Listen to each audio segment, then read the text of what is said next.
Di podium megah PBB New York, Presiden Prabowo Subianto berdiri lantang menyuarakan kebenaran. Tapi kali ini, pidato itu bukan sekadar retorika. Bukan cuma kata-kata manis untuk cari tepuk tangan. Pidato Indonesia langsung diikuti dengan langkah nyata, sesuatu yang jarang dilakukan banyak negara.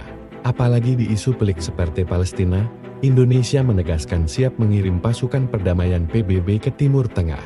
Bukan tentara bersenjata untuk perang, tapi prajurit TNI terlatih yang siap mengamankan wilayah, melindungi rakyat sipil, dan memastikan bantuan kemanusiaan sampai ke tangan yang berhak. Tim medis, insinyur, dan logistik disiapkan sebagai bagian dari misi. Langkah ini langsung bikin dunia menoleh. Qatar memuji Indonesia sebagai mitra sejati. Arab Saudi menyebut langkah ini berani dan konsisten. Mesir, Yordania, hingga Uni Emirat Arab langsung mendukung penuh. Bahkan negara-negara Afrika yang dulu pernah sama-sama merasakan pahitnya kolonialisme, ikut berdiri menyatakan solidaritas. Selain itu, insinyur dan tenaga teknis TNI akan turun langsung membangun kembali infrastruktur dasar, air bersih, listrik, sekolah darurat, dan pusat penampungan.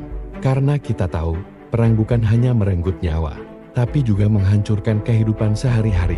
Langkah ini membuat dunia menoleh. Media internasional menulis headline, Indonesia turns promises into reality.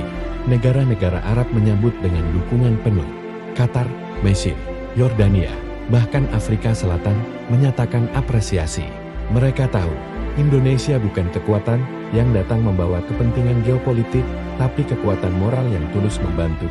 Saudara-saudaraku, jangan lupa, ini bukan pertama kali Indonesia mengirimkan pasukan perdamaian. Dari Kongo, Lebanon, hingga Sudan, TNI sudah terbukti jadi salah satu pasukan perdamaian PBB yang paling disiplin dan dipercaya. Maka, ketika bicara soal Palestina, dunia tahu Indonesia mampu menjalankan misi ini. Tapi, kenapa langkah ini penting? Karena di tengah konflik geopolitik yang rumit, di mana Amerika, Rusia, dan Tiongkok sering menjadikan Timur Tengah sebagai ajang perebutan pengaruh, Indonesia tampil berbeda. Kita hadir tanpa agenda tersembunyi. Kita tidak cari minyak. Kita tidak ingin pangkalan militer. Indonesia hadir karena kemanusiaan. Dan disinilah letak kekuatan kita. Ketika banyak negara hanya sibuk bicara, Indonesia bergerak. Ketika sebagian pemimpin dunia hanya memberi pernyataan keras di depan kamera, Indonesia mengirim pasukan, dokter, dan bantuan nyata. Tapi, mari kita lihat ke negara jiran Malaysia. Kalau bicara di media, Malaysia biasanya paling keras. Pidato Perdana Menterinya sering penuh seruan heroik soal Palestina. Media mereka pun ramai mengangkat headline, seolah Kuala Lumpur yang paling peduli. Tapi kenyataannya, NLBSIL, tidak ada pasukan, tidak ada bantuan kemanusiaan skala besar, tidak ada aksi nyata. Yang ada hanya kata-kata. Dan kali ini, dunia bisa membandingkan langsung, Indonesia tidak hanya bicara, tapi bertindak. Bahkan media Malaysia sendiri, akhirnya menulis detail, Indonesia still stays spotlight. Di media sosial, rakyat Malaysia pun ramai mempertanyakan kenapa pemerintah mereka kalah langkah dari Indonesia. Ada yang bilang, kita banyak cakap, tapi Jakarta yang bergerak. Bintang-bintang kita menunjukkan pada dunia bahwa Indonesia bukan sekadar penonton, tapi pemain utama dalam menjaga perdamaian global. Dengan TNI yang gagah berani, dengan tim medis yang siap mengorbankan diri di medan bahaya, dengan bantuan kemanusiaan yang menyentuh langsung hati rakyat Palestina, Indonesia memberi bukti nyata bahwa kita adalah bangsa besar, bangsa yang bukan hanya bicara, tapi bekerja, bangsa yang bukan hanya janji, tapi aksi, bangsa yang konsisten berdiri di sisi yang benar, tanpa takut pada tekanan siapapun. Dan inilah nilai yang membedakan Indonesia dengan negara-negara lain. Kita tidak datang membawa kepentingan tersembunyi. Kita tidak mencari keuntungan materi. Kita hanya membawa satu misi keadilan dan kemanusiaan.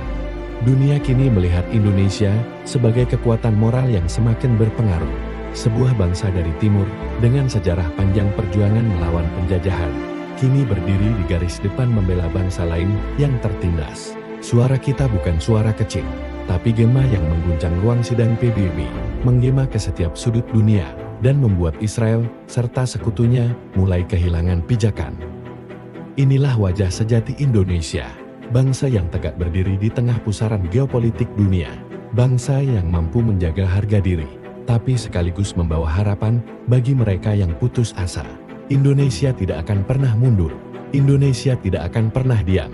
Selama masih ada ketidakadilan, selama masih ada bangsa yang ditindas, Indonesia akan selalu hadir.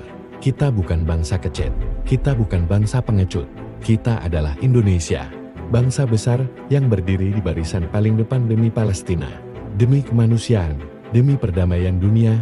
Ingatlah, dunia boleh punya kekuatan senjata, tapi Indonesia punya kekuatan nurani. Dan di ujung sejarah, yang akan menang bukanlah mereka yang menindas, tapi mereka yang berjuang untuk kebenaran.